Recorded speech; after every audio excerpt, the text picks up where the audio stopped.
So to get anything going here, we first need to install the belts. So I'll start with this axis, and then we can do the other. This belt is not long enough to do 2 of these, but I might just be able to do this plus 1 of the other. I have plenty of belt, I just don't want to have too many small ones like this laying around.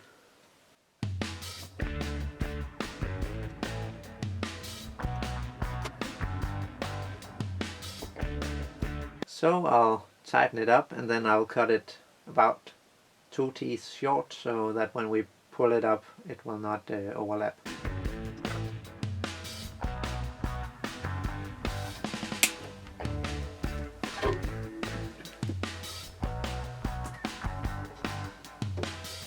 And nope, it's still not long enough for this axis, so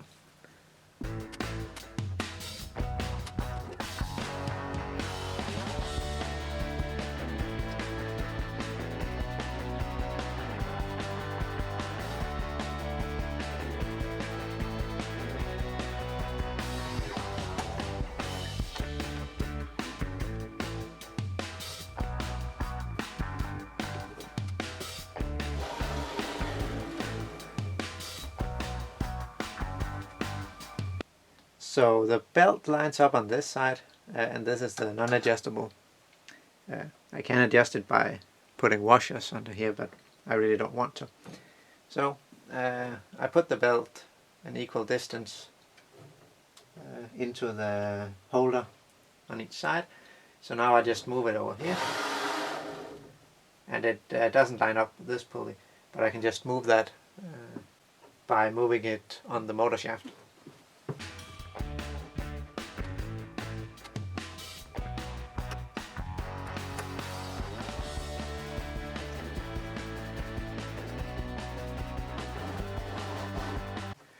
So now we can move the carriage with the motor here, but the belt is still very loose. I could try and see if I could get the belt holder to grip one more tooth of the belt, but I could also just add a tensioner to the belt. It's just a spring like this. You tighten it, put it around the belt, and then it will try to pull the belt into a V shape like this, making it tighter. And you want that directly opposite side of this when it is in the middle.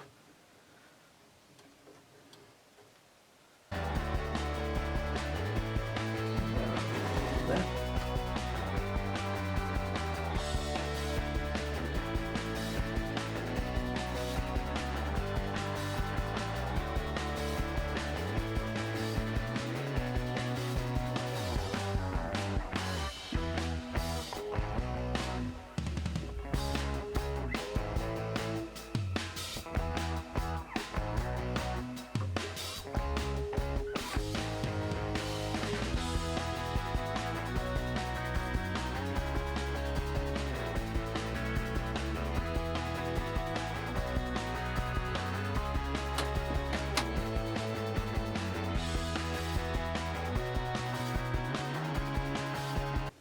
So now the belt is nice and tight, and you probably should use some pliers to get it on there, because there's a lot of tension here, and the ends of the spring is very sharp, so you could possibly hurt yourself.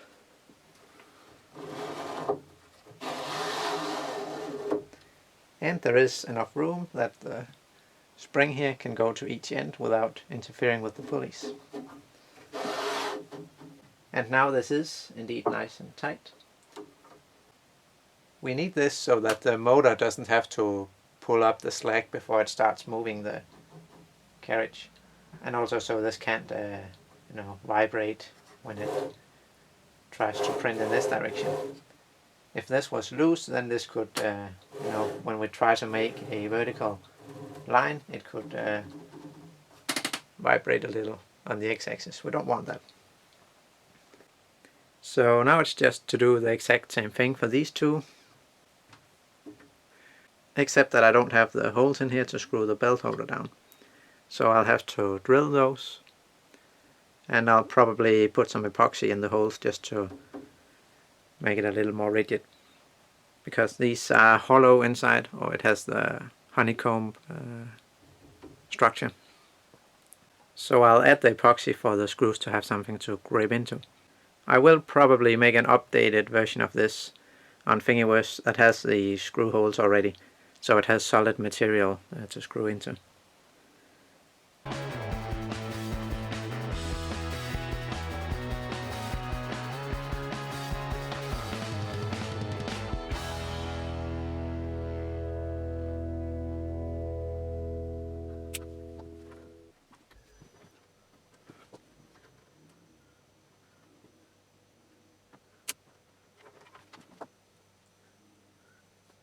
So I still have a whole bunch of GT2 belt left over, and very luckily this is actually used both in this printer but also the flash forge and the laser cutter.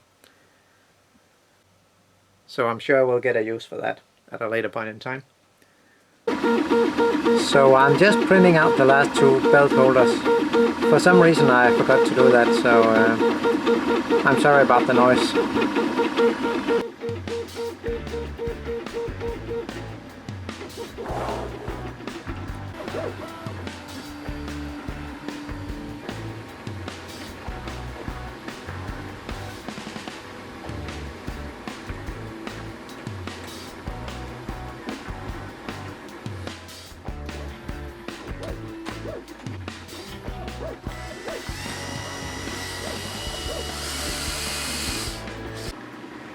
So I just marked and drilled the holes for the belt holders, and now I just need to fill something in there for the screws to grip.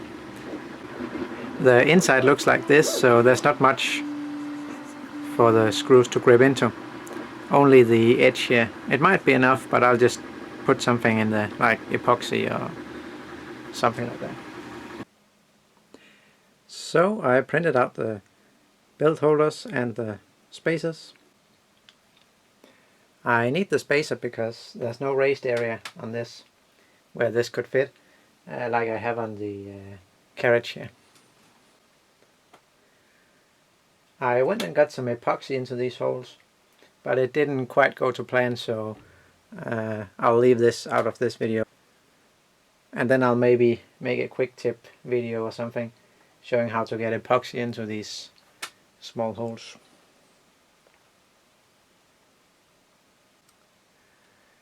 I got some 3mm by 15 screws that I can use to hold this.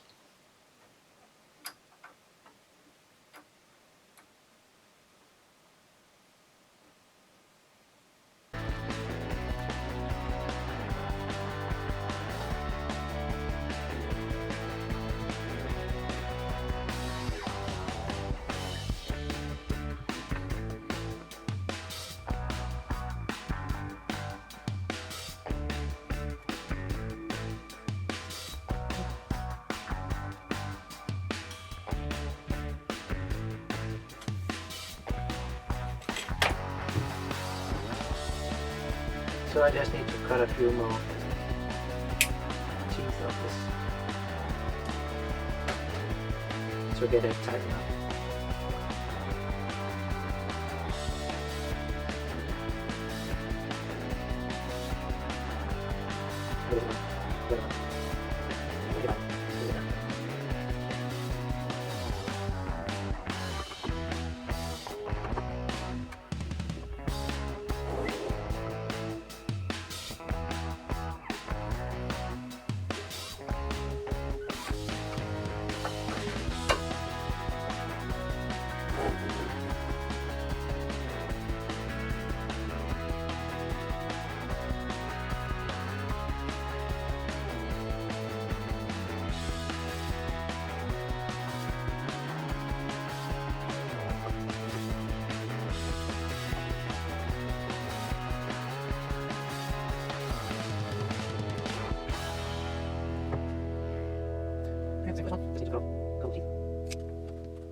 And it was actually quite easy to tighten these, so maybe I don't need the springs, but we'll see. They are easy to add anyway if I need them.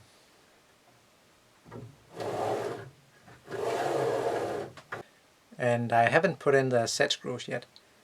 I think it's best if you do this last, because then you won't get any twisting action in this rod here. And the other one in the other side, of course. But even without the set screws, we are starting to see some printer action. So to hold the motor for the y-axis, we need a bracket. And I have cut a piece of aluminium plate that's just a little bit wider than the motor. And the length is this end plus this side.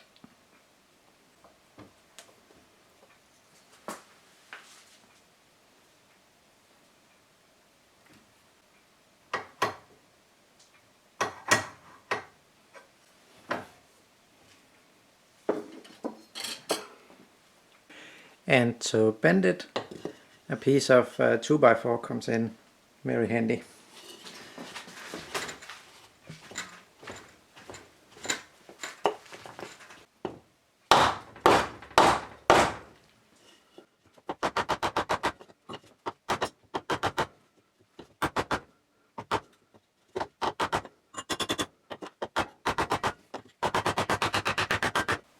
So I should have tightened up the vise a little bit more, because it got dragged a little bit out of the jaws in one side. So now I'll just mark the center.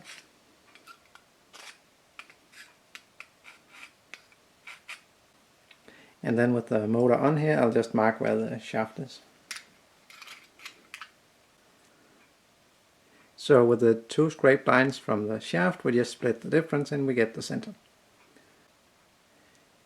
Now we also need some room for the screws that go on this plate, so I'll probably end up using a top line here as the center anyway. So you could probably just mark on the top side of the shaft and then use that as the new center.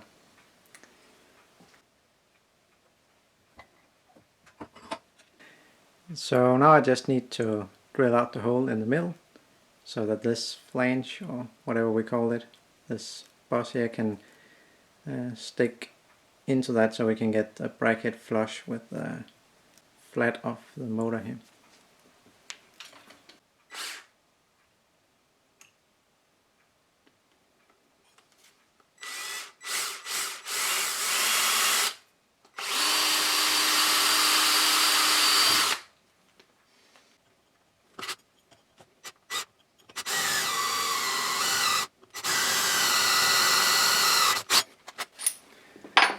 An 8mm, and unfortunately the 24mm doesn't fit in this drill, so we will do 20 instead, and then I'll see if I can find a step drill.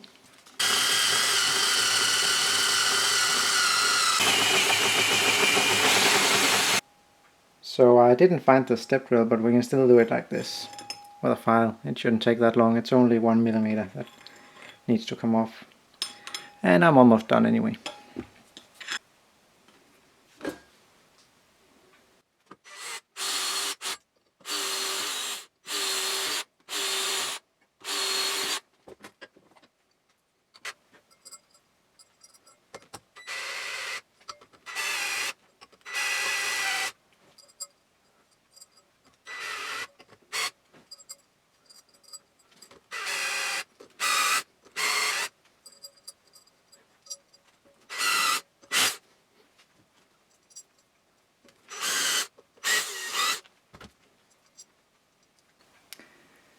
So I screwed up by making the bracket a little bit too small this way here.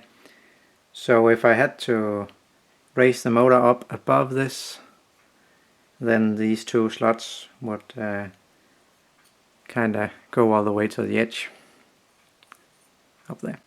So instead I decided just to countersink the screws so they don't protrude up above the surface. It doesn't really look as pretty as I wanted it to, but I have to get this thing done, so I'll just use it. Maybe I'll replace it later, but probably not if it's working.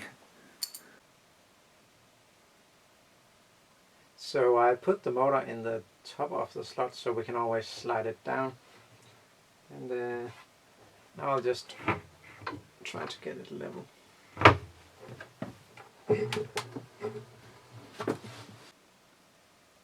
So I just marked 2 sides on the box here so I can put it back, and I think I'll put some double-sided foam tape in between here, at least to begin with, to see if that can take some of the vibration going to the keys.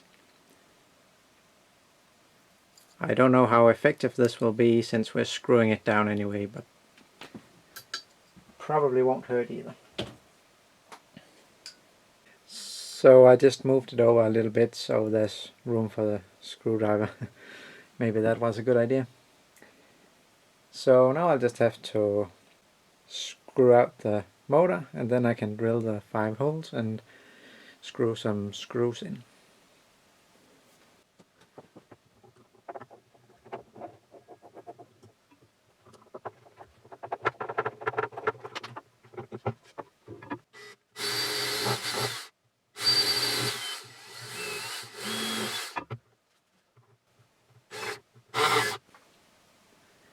Well, I couldn't get at the last 2 holes, but it will probably be fine without a pilot hole for those.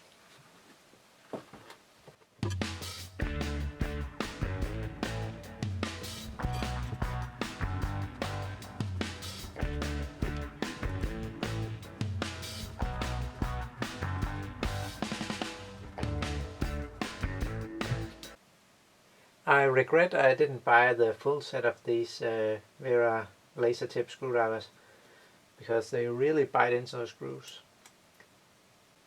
The regular ones are very good, but these are exceptionally good.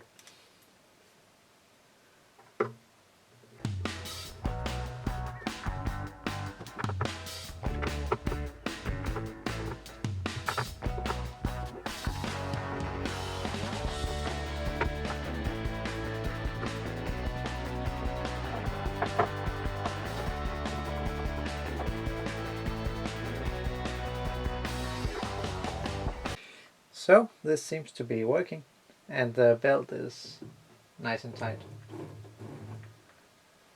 Well, I didn't get the motor 100% parallel to this rod here, so the belt tracks along the outside of the pulleys here. It should be fine because it's not very much. But yep, so that's that. Now we only need the 2 motors down in the bottom, but we also need to install the bottom plate for that. I don't think I'll film cutting the plate itself, it's just to measure the box and then make room for all the brackets down there so the rods can stick through. But I'll get back when we are ready to screw it in, and then I'll show how I made it. We could also install the limit switch on the y-axis while we are at it, and for that I'll just use a couple of these plastic spacers that you can buy from any electronics store. I'll use some of these 2.5mm by 13mm screws. Well, it looks like I do need to drill a small hole for it, at least to start the screw.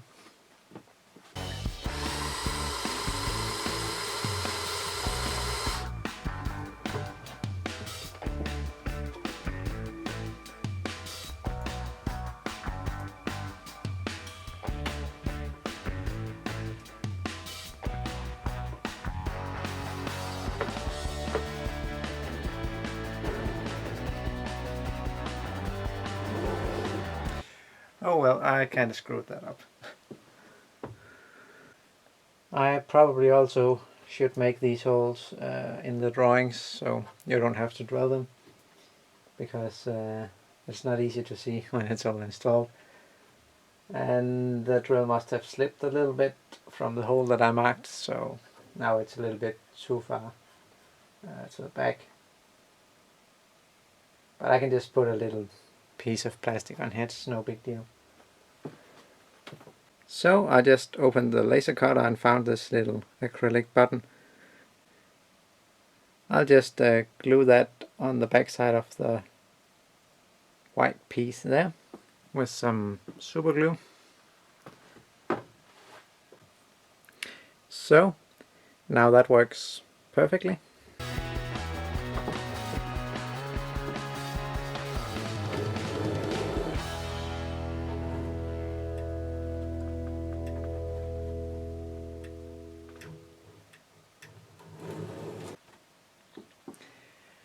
Now for the other end stop, I think it'll be best to put it on the carriage here.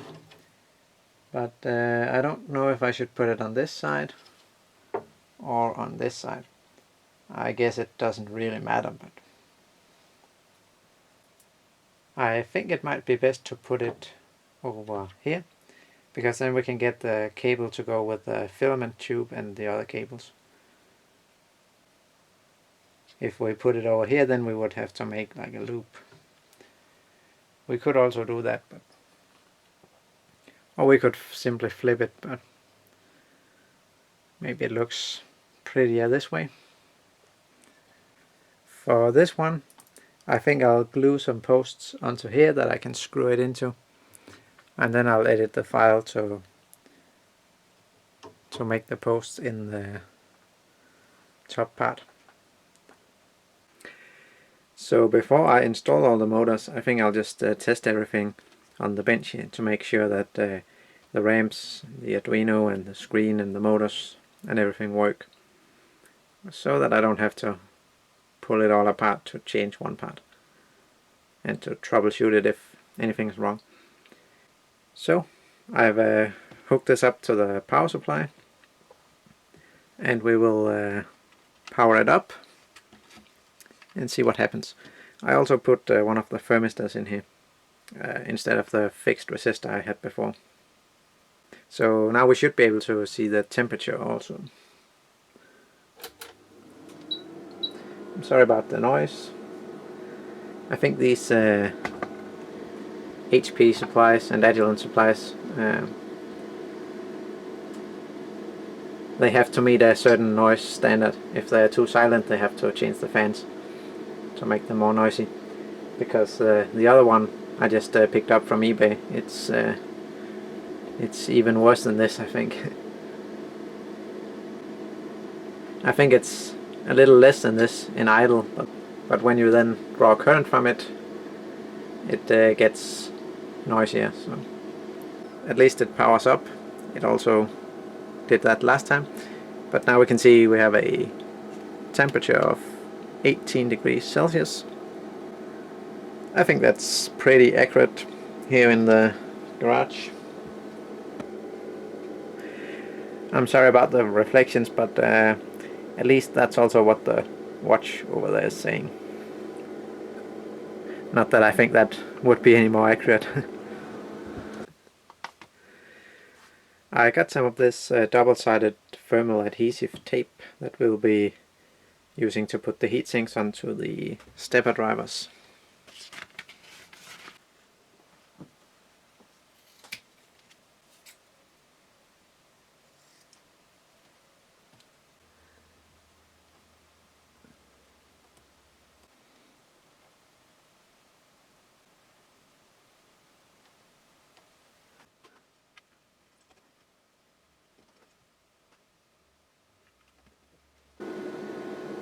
So I think we can test if it will do anything now.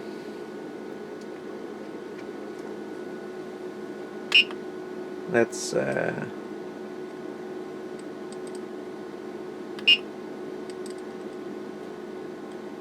we move axes and 10 millimeters X. Yep. That's spinning.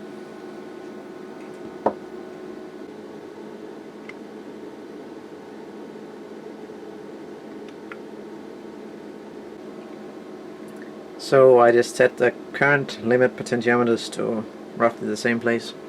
This draws about 300 milliamps, this motor, when it's running. So that would be a starting point. We need to get it much higher, of course, but just to see if it works. Let's move it to the y-axis.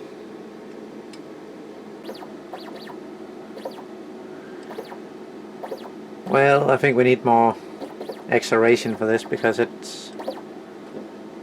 doesn't really spin.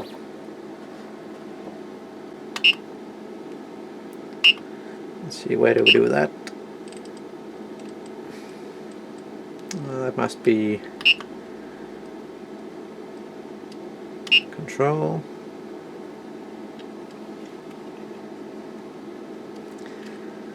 Motion. Acceleration. Do we have any other? So I don't really know if the number should be higher or lower to give it a more shallow curve, but well, I think they just need more current.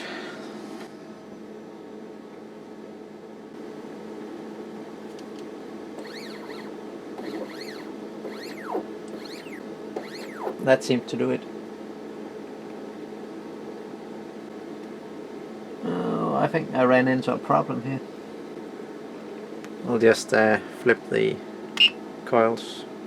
My connector can't fit on the pin header.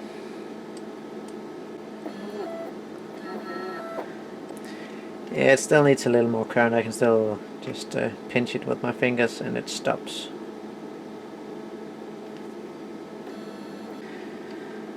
I need to be a little bit faster. It exits the menu all the time.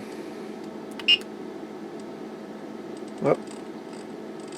So the extruder ain't moving. Yeah, don't laugh too hard at me today. Of course it won't move the extruder when the temperature is below the melting point of the filament. So, good morning. We could do something about that. Yep, so 180 ohms, that's 270 degrees. Let's see if I can keep it there.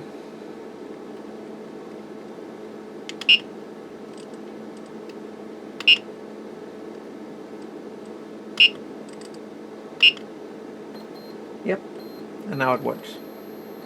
Except that the motor doesn't move. Oh, the acceleration is back to 3000. I wonder, maybe it doesn't save it to the E² prom. It probably doesn't. Maybe this stuff should be hard-coded from the computer. So I got it to work. It was just the extruder was set to way too many steps per millimeter. So it would take like 3 revolutions to move the filament 1 millimeter. And I know it won't be like that in my printer. So I changed that a little bit, and I also set the max speed down just because I didn't want to stay there all day and turn this knob. I think it's easier to adjust in the computer. It was at, what was it, 800 and some steps per millimeter, and I think I needed to go down to like 100 at least, but I got it down to 500 and now it works. So it's just a test anyway. You can still see if I move it 1 millimeter.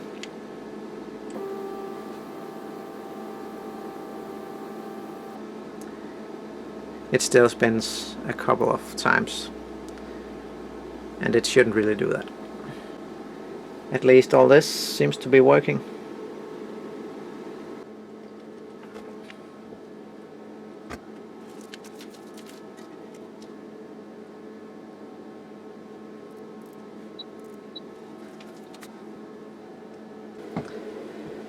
So I just imported one of the potentiometer knobs that I made into Cura and set the temperature to 270 degrees and exported it to an SD card. So now we can see if this will start a print. You saw me hook up all the end stops and motors, so it should all be ready to go. And I put the resistor in again to simulate 270. Oh, this is not responding. Oh, it's just very slow. I have a lot of stuff in the old folder, that could be why. Let's print this. It says heating. It's already at temperature, but let's see if it works. Oh, yeah, this is going. That's the X and the Y and the Z axis. Now the Z axis is moving up. Oh. Oh, now the extruder is going in. It sounds about right. I don't know if you can see the motors spinning, but it also says printing.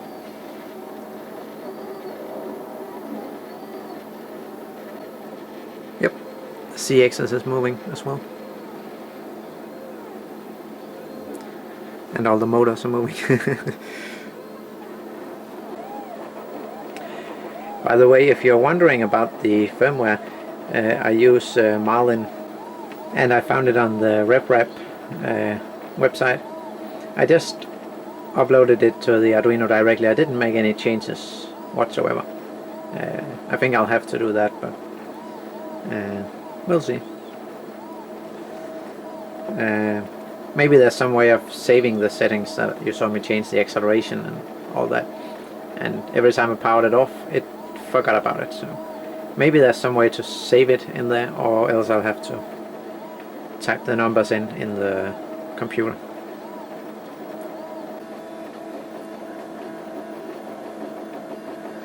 Oh, these do get hot, but not terribly hot.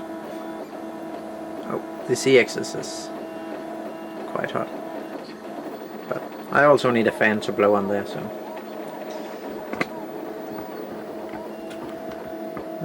we're drawing about 2 amps at 12 volts average, with no heaters, of course. I'm planning to use a PC power supply of 500 watts, so that should be plenty.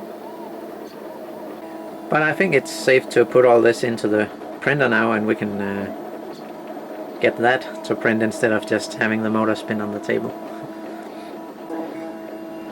By the way, there are 2 outputs for the Z-axis on the board here, so I don't really have to use the extra for the second extruder. I think there is an option to do that in the Marlin software, but we don't have to do that. I did search for that on the RepRap forum, and a lot of people have used 2 motors on the same driver without frying anything, so I'll try and do the same. Now the motors are heating up a little bit also. Yeah, not too much the extruder, and it's not hot really. It's only like, yeah, maybe 35 degrees. So I wonder what happened if we just hit an end stop in the middle of the print here.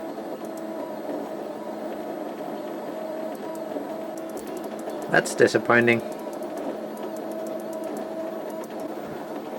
It doesn't do anything whatsoever. Maybe that can be changed. I don't know. So I think the next step will be to install the bottom plate in the printer, and then make some brackets for the motors, and get everything installed.